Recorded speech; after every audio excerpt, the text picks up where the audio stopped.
Bismillahirrahmanirrahim. Assalamualaikum warahmatullahi wabarakatuh. Alhamdulillahi rabbil alamin wa bihi nasta'in wa ala umuri dunya waddin.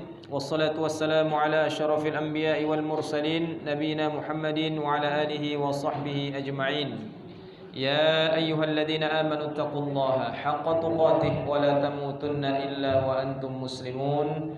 Wa qala an-nabiy sallallahu alaihi wasallam man dalla ala khairin falahu mithlu ajrin fa'ilih. Jamaah yang dimuliakan Allah Azza wa Jalla, kembali kita basahi lisan kita bersyukur kehadirat Allah Azza wa Jalla atas nikmat karunia hidayah yang Allah berikan kepada kita, di mana dalam kondisi seperti ini Allah masih memilih kita, masih meringankan langkah kita untuk mencari keridhoannya melalui satu amalan, yaitu majelis ilmu agama. Maka barang siapa nantinya mendapatkan hidayah dari Allah, tidak ada seorang pun yang bisa menyesatkannya, dan barang siapa yang disesatkan oleh Allah, tidak ada seorang pun yang bisa memberikannya hidayah. Salawat dan salam atas junjungan baginda Rasulullah sallallahu alaihi wasallam beserta keluarganya, para sahabatnya radhiyallahu anhum wa radwan, dengan memperbanyak salawat dan salam serta mengamalkan tuntunan Rasulullah sallallahu alaihi wasallam, insyaallah kita akan meraih kemuliaan di dunia dan di akhirat, mendapatkan syafaat biiznillah taala, amin ya rabbal alamin. Jamaah yang dimuliakan Allah Azza wa Jalla, kita lanjutkan kajian kita yang mana sebulan sekali kita bahas kitab ini. Sekarang kita sudah masuk ke bait berikutnya. Qala al-musannif rahimahullahu ta'ala wa nafa'ana bi'ulumihi bid-darain.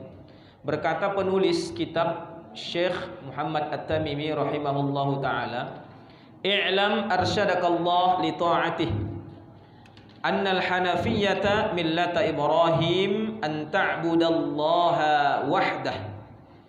I'lam, ketahuilah, arsyadakallah li ta'atih, ketahuilah wahai saudaraku, semoga Allah membimbingmu di dalam mentaati perintahnya. Annal hanafiyyata millata Ibrahim, bahwasanya Islam adalah agama yang lurus, dan Islam ini merupakan agama yang lurus, agama yang dibawa oleh Nabi Ibrahim. Jadi agama yang hanif, agama yang lurus, yang tidak bengkok, yang dibawa oleh Nabi Ibrahim alaihissalam. Apa isinya? Anta'budallah wahdah. Isi daripada agama yang hanif ialah agar engkau menyembah Allah saja. Menyembah Allah saja. Mukhlishan lahuddin, ya, dan menyerahkan seluruh ibadah hanya kepada Allah. Mukhlishan lahuddin, dengan ikhlas. Jadi apa saja ibadah yang kita lakukan, hendaklah kita kerjakan dengan ikhlas. Wa bidzalika amara Allahu jami'an nas. Demikianlah Allah memerintahkan jami'an nas, seluruh manusia. Wa khalaqahum laha, dan Allah menciptakan manusia dengan tujuan itu. Sebagaimana kama qala ta'ala, firman Allah Subhanahu wa ta'ala, a'udzu billahi minasyaitonir rajim, wa ma khalaqatul jinna wal insa illa liya'budun. Tidaklah kuciptakan jin dan manusia kecuali hanya untuk beribadah kepadaku. Surah Az-Zariyat ayat 56. Wa ma'na ya'budun, makna ya'budun dalam ayat ini ialah yuwahhidun. Maknanya adalah mentauhidkan Allah Subhanahu wa ta'ala. Wa a'zamu ma amara Allah bihi at-tauhid, dan perintah yang paling agung yang Allah perintahkan ialah tauhid. Jadi perintah yang paling agung adalah mentauhidkan Allah. Apa itu tauhid? Ifradullahi jalla wa ala bil ibadah. Tauhid itu ialah mengesahkan Allah dalam urusan ibadah. Wa a'zamu ma naha anhu asyirk, dan larangan yang paling besar yang Allah larang adalah syirik. Apa itu syirik? Wa huwa da'watu ghairihi ma'ah, yaitu menyembah yang lain di samping menyembah Allah. Jadi dia menyembah Allah, tapi di samping itu dia menyembah selain Allah. Itulah syirik. Nanti kita bahas ya. Wad dalilu qauluhu ta'ala. Apa dalilnya? Dalilnya firman Allah Subhanahu wa taala, wa'budullaha wa la tusyriku bihi syai'a. Sembahlah Allah dan jangan engkau sekutukan Dia. Itu dalilnya. Surah An-Nisa ayat 36. Jamaah yang dimuliakan Allah, apa kandungan yang bisa kita ambil dari matan ini, dari isi kitab ini? Yang pertama, ya, dari kitab ini penjelasan tadi jelaslah bahwa yang pertama, agama yang lurus adalah agama yang dibawa oleh Nabi Ibrahim alaihissalam, yang itu merupakan, ya, agama yang lurus yang Allah amanahkan kepada para nabi dan rasul. Jamaah muliakan Allah azza wa jalla. Sehingga sampai hari ini nama Nabi Ibrahim masih diabadikan oleh Allah. Wa asyhadu Allahumma shalli ala Muhammad wa ala ali Muhammad kama shallaita ala Ibrahim wa ala ali Ibrahim. Ya. Jamaah muliakan Allah azza wa jalla. Nah, apa dalilnya bahwa agama yang lurus adalah agama yang dibawa oleh Nabi Ibrahim? Surah Al-Baqarah ayat 130. Wa man yarghabu 'an millati Ibrahim illa man safiha nafsahu wa laqad istafainahu fid dunya wa innahu fil akhirati laminas salihin. Tidaklah orang yang benci kepada agama Ibrahim, melainkan orang itulah orang yang bodoh terhadap dirinya. Jadi orang yang benci dengan agama tauhid ini adalah orang yang bodoh. Walaqad istafainahu fid dunya. Sungguh kami telah memilihnya di dunia. Jadi Allah telah pilihkan bagi kita di dunia, dan sesungguhnya di akhirat benar-benar termasuk orang-orang yang saleh.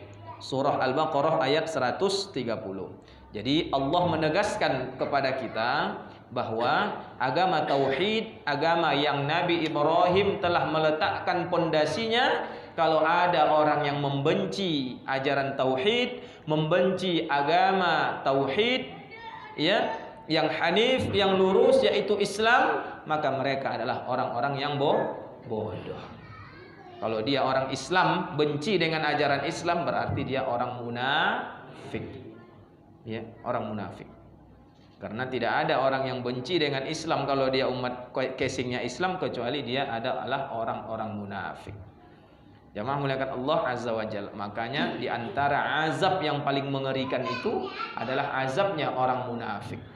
Fit darkil asfali minan nar, di kerak-keraknya api neraka. Baru di atasnya orang kafir.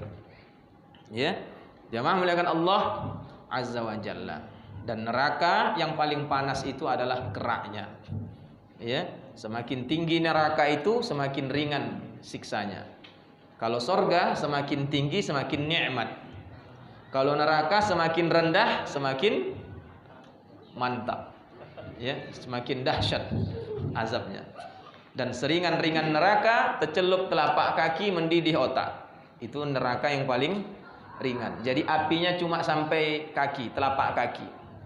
Itu neraka yang paling ringan itu. Sampai apinya cuma telapak kaki saja.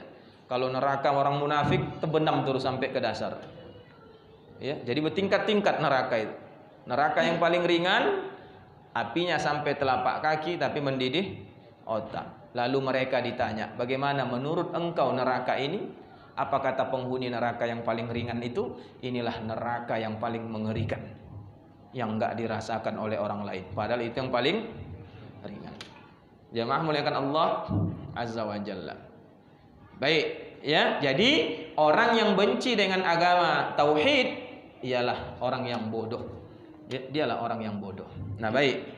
Yang kedua, hikmah daripada isi yang sudah kita bacakan tadi, ya, hendaklah kita mengikhlaskan seluruh ibadah hanya untuk Allah. Mengikhlaskan maksudnya menujukan ibadah hanya untuk Allah. Inna salati wa nusuki wa mahyaya wa mamati lillahi rabbil alamin. Sesungguhnya salatku, urusanku, nusuk bisa juga ibadahku, hidupku dan matiku hanya kuserahkan untuk Allah Rabbul Alamin.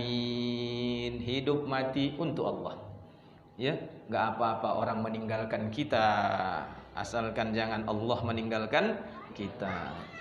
Tidak apa-apa kita kehilangan segala-galanya, asalkan jangan kehilangan Allah Subhanahu wa ta'ala.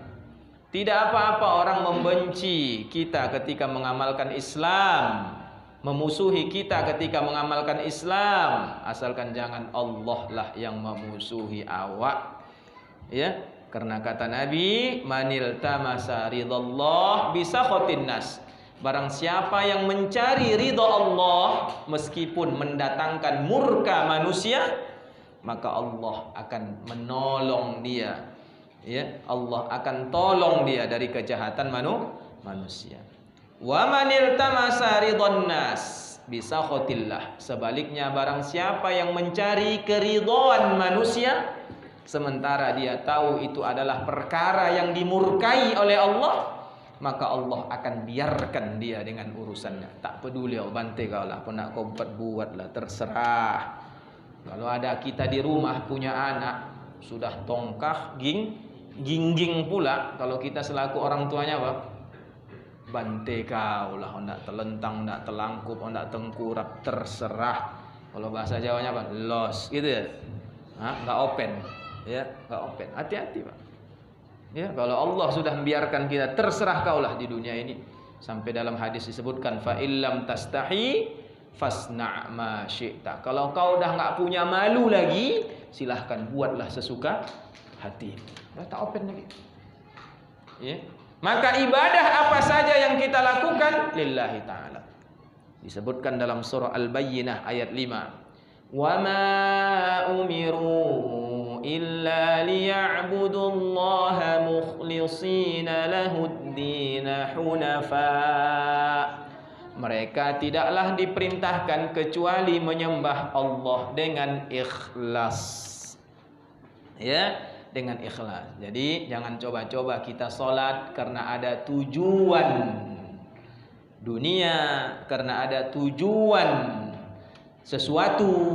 Kalau itu yang kita lakukan, siap-siap.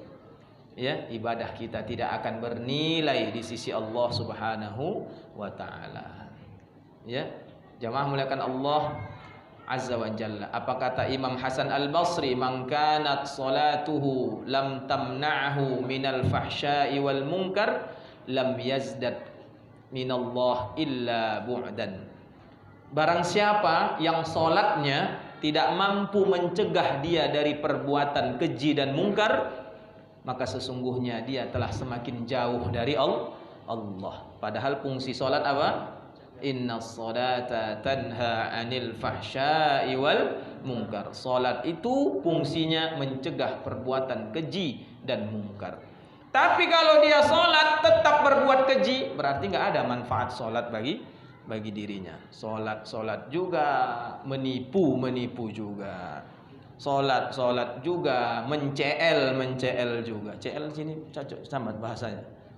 Mencuri juga. Sekarang kasuran bahasa Tanjung Balai nggak ngerti Pak ya.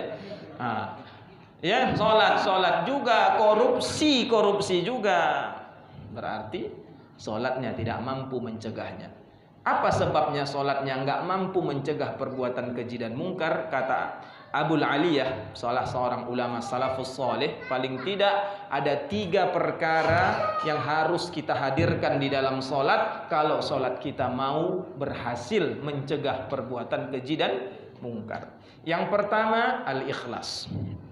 Ya, al-ikhlas. Hendaklah di dalam salat kita lahirkan ikhlas, ya. Ikhlas semata-mata dia beribadah karena Allah Subhanahu wa ta'ala, bukan karena terpaksa. Ya, ke masjid bapak. Iya, dua hari ini mau ada acara syukuran di rumah. Segan awak kalau tak ke masjid. Nanti kan yang awak undang kan orang masjid, paling tidak nampaklah dua hari ini muka awak di rumah, di masjid. Nah, jadi dia sholat karena ingin mengundang orang ke syukuran di rumah. Hati-hati. Ya, ke masjid pak. Iya, segan awak.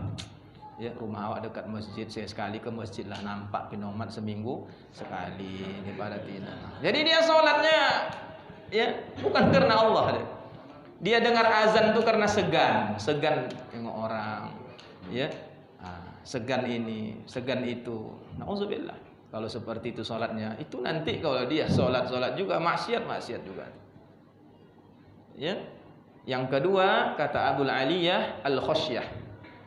Ketika kita sholat lahirkan rasa takut di dalam sholat. Makanya ketika sahabat minta nasihat, ya Rasulullah nasihati aku. Apa kata Nabi? Idza qumta ila shalah fasholli sholata muwaddi'. Jika engkau mendirikan sholat, anggaplah itu sholat terakhir bagimu. Ya, sehingga kita sholat itu yang betul-betul ya serius. Ya, khosyah, ada rasa takut. Makanya Rasul itu kalau sholat terdengar suara gemuruh di dadanya. Ya, kadang isak tangis, kadang ini. Saking kan takutnya kepada Allah Subhanahu wa ta'ala. Padahal dosa sudah diampuni, dijamin masuk surga. Masih sempat-sempatnya Nabi sebelum salam, Allahumma inni a'udzu bika min 'adzabi jahannam. Ya Allah, aku berlindung kepadamu dari azab neraka jahannam. Wa min 'adzabil qabr. Aku berlindung kepadamu dari azab kubur. Wa min fitnatil mahya wal mamat. Aku berlindung dari fitnah hidup dan mati. Karena sehabis sholat akan banyak fitnah. Aku berlindung dari fitnah itu. Wa min syarri fitnatil masihid dajjal. Aku berlindung kepadamu dari kejahatan fitnahnya dajjal. Assalamualaikum warahmatullahi wabarakatuh. Assalamualaikum warahmatullahi wabarakatuh. Ya, sampai begitu Rasul sebelum salam selalu mengajarkan kepada sahabatnya, jangan kalian tinggalkan sesudah tasyahud berlindung dari 4 perkara. Ya, mungkin kan takutnya. Sampai kata Nabi sallallahu alaihi wasallam, andai kalian melihat apa yang aku lihat, la bakaitum katsiran wa la dhahaktum qalilan. Niscaya kalian akan banyak menangis, sedikit tertawa. Apa yang dilihat Nabi? Azab jahannam, azab kubur. Nabi sudah melihat. Dalam riwayat yang lain ya dijelaskan bahwa Nabi melihat Israfil sudah meletakkan mulut sangkakala trompet itu di mulutnya, sambil mata nengok ke atas nunggu instruksi Allah. Ya. Kalau Allah katakan tiup habis. Ya. Itu juga salah satu sebab ya Rasulullah sedikit tertawa, banyak menangis. Khosyah.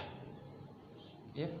Bayangkan awak sehabis sholat, habis baru berhadapan dengan Malik Yaumiddin, penguasa hari pembalasan.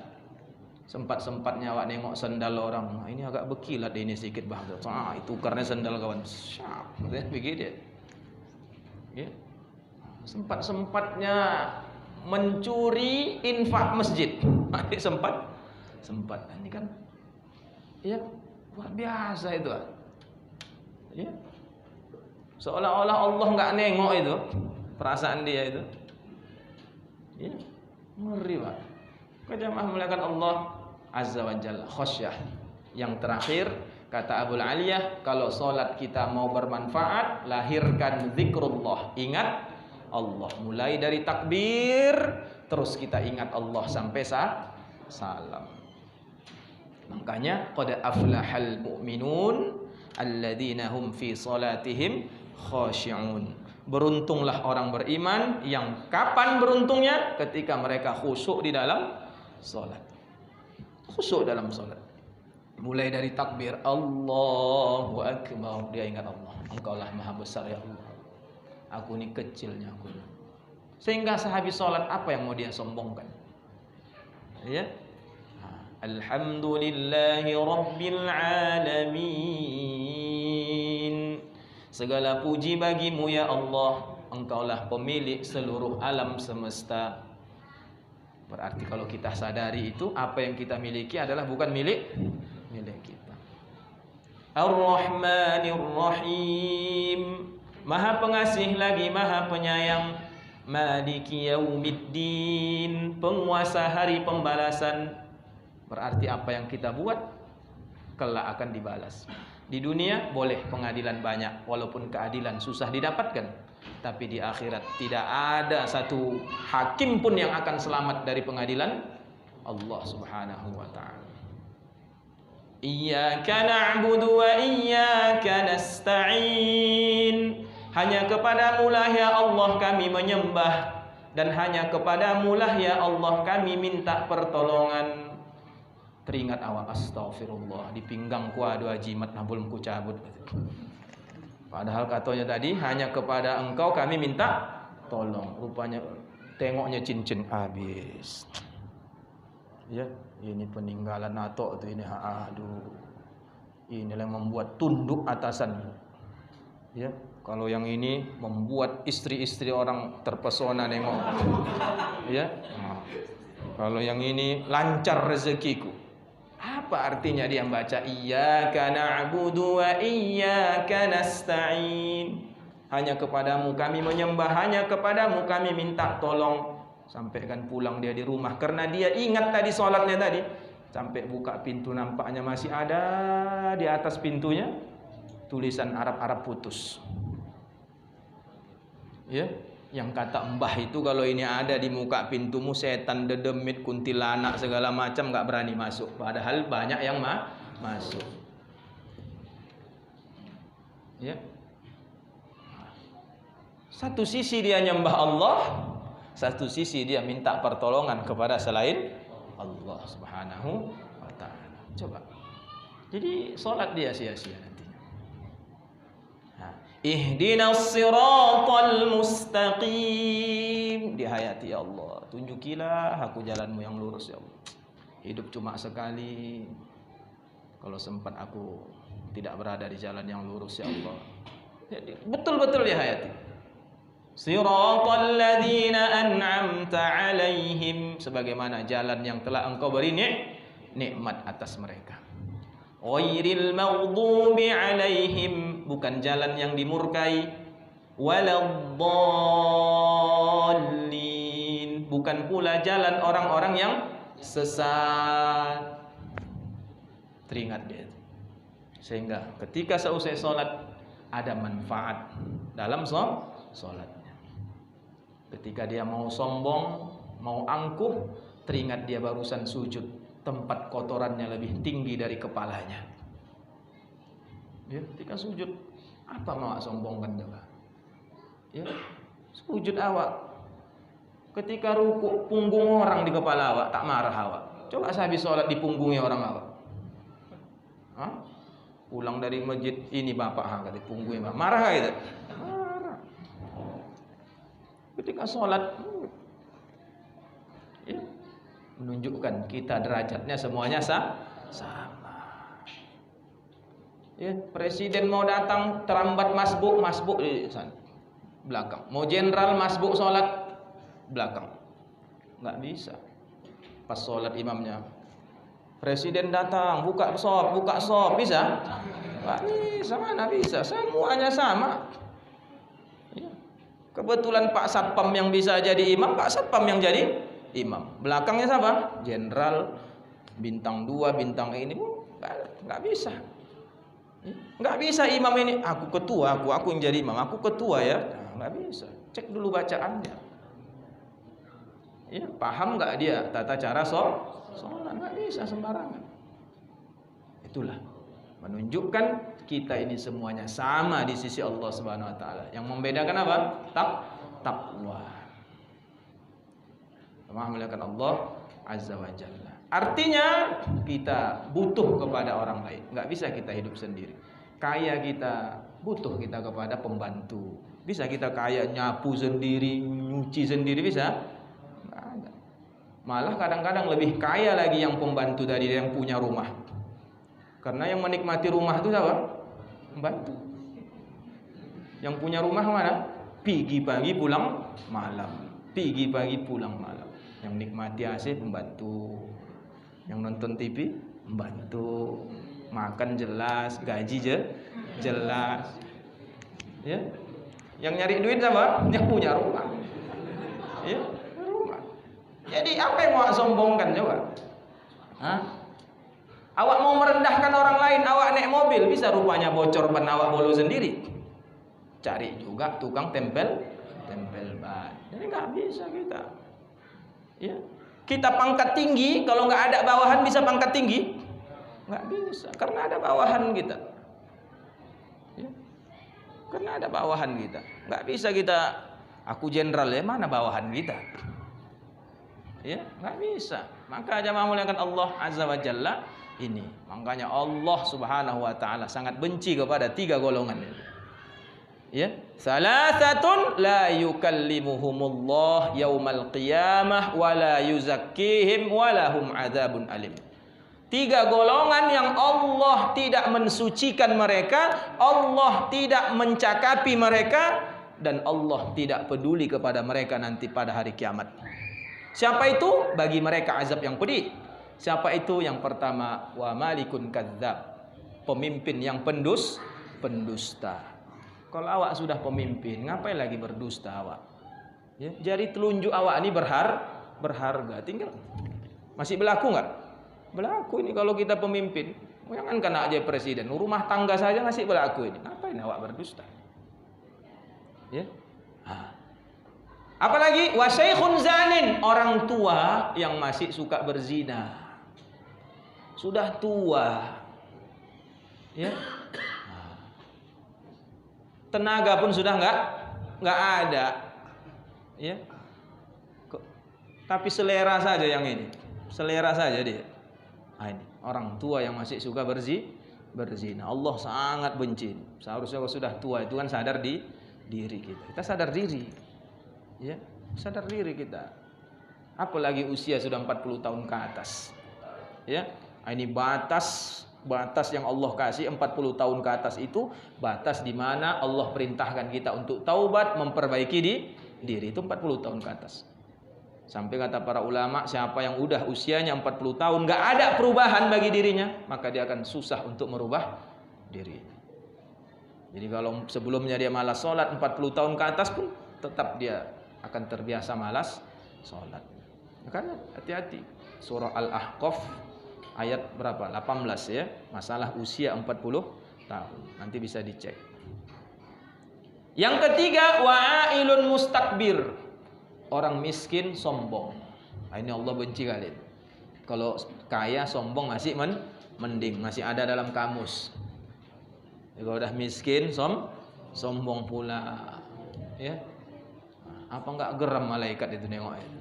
Kau. Ya.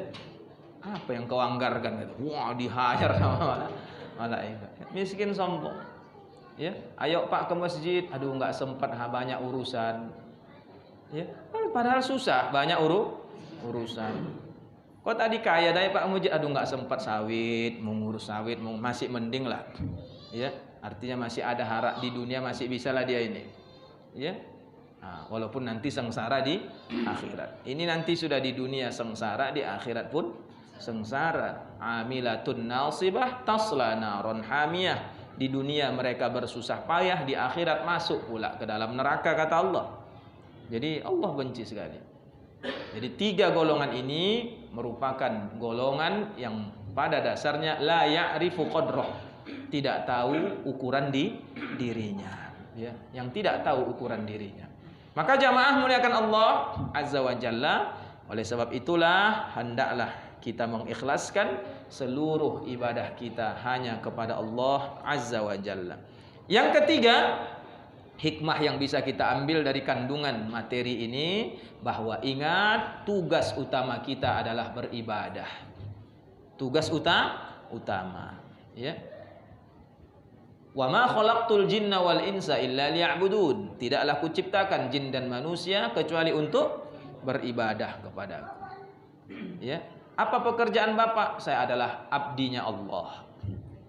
Ya, sampingan bapak apa? Pegawai.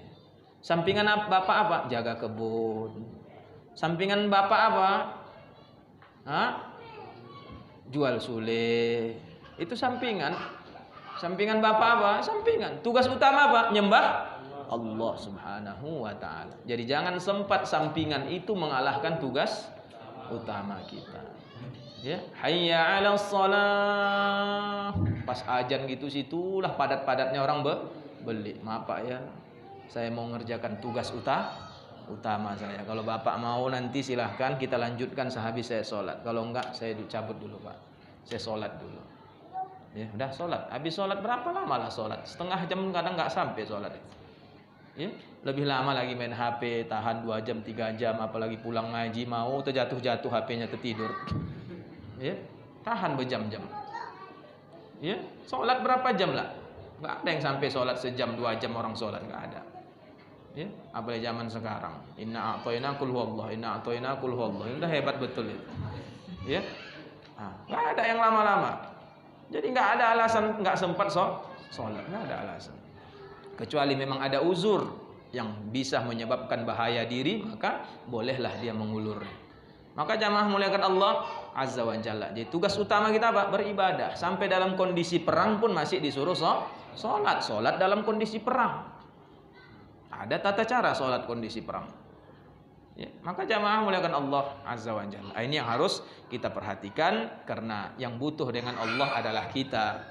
Ya, jangan kita kepedean. Ya Allah, kalau tak lancar rezekiku ini tak mau aku sholat. Ya, biar tahu dulu Allah siapa aku. Habis awak kena benam nanti awak. Ya, hati-hati Pak. Ya, yang butuh sama Allah itu kita. Allah nggak butuh sama kita. Allah nggak butuh sama makhluk. Ya, kalian berbuat baik untuk kalian, kata Allah. In ahsantum, jika kalian melakukan kebaikan, kebaikan itu akan balik kepada kalian. Faman ya'mal mithqala dzarratin khairan yarah. Sedikit aja pun kebaikan yang kalian lakukan akan Allah perlihatkan. Dan sedikit saja kesalahan yang kalian lakukan juga akan Allah perlihatkan. Itu ya. Jadi tujuan utama kita itu. Yang keempat, perintah yang paling agung adalah tauhid. Perintah yang paling agung adalah tauhid. Yang kelima, larangan yang paling besar adalah syirik. Ya, larangan yang paling besar adalah syirik. Kenapa larangan yang paling besar adalah syirik? Karena syirik ini kita telah menduakan Allah Subhanahu wa ta'ala. Jadi jamaah muliakan Allah Azza wa Jalla, disebutkan dalam surah Luqman ayat 13, inna syirka la zulmun azim. Sesungguhnya syirik itu adalah kezoliman yang paling besar. Ya, yang paling besar. Ada orang melakukan syirik, dia sholat, azan. Ada orang yang mabuk, dia sholat. Ada orang yang berzina, dia sholat. Ada orang yang sholat, dia syirik. Dia nggak mabuk, dia nggak berzina, dia nggak apa-apa. Mana yang lebih besar dosa jadi? Yang syirik tadi. Walaupun di mata masyarakat yang paling besar orang yang mabuk tadi. Mabuk aja kerjanya. Bagus macam bapak tuh, mabuk enggak bagus, akhlaknya baik. Tapi kalau kedukun mau memang bapak tuh mau. Bagus macam bapak tuh. Ini sama aja itu. Ini yang lebih parah ini. Di sisi Allah Subhanahu wa ta'ala. Walaupun semuanya itu parah itu, jangan pula enggak parah semuanya, parah betul semuanya itu. Tapi yang lebih parah adalah syirik tadi. Saya rasa demikianlah bisa kita sampaikan. Kurang lebih saya mohon maaf karena habis Isya nanti saya mau belajar lagi dengan Syekh dari Garut. Ya, talaki kitab fikih Syafi'i belum tuntas. Semalam di tebing lanjut, ini malam ini pula pas jam 8 melanjutkannya. Biasanya itu saya lanjutkan di mobil nanti itu. Ya, mendengarkan tausiahnya ya. Jadi insya Allah minggu depan normal kembali karena selesai insya Allah dalam pekan-pekan ini selesai pembahasan kami. Demikian, mudah-mudahan bermanfaat. Kepada Allah saya mohon ampun, kepada Bapak Ibu mohon kira maafkan. Subhanakallahumma bihamdika asyhadu an la ilaha illa anta astaghfiruka wa atubu ilaik. Assalamualaikum warahmatullahi wabarakatuh.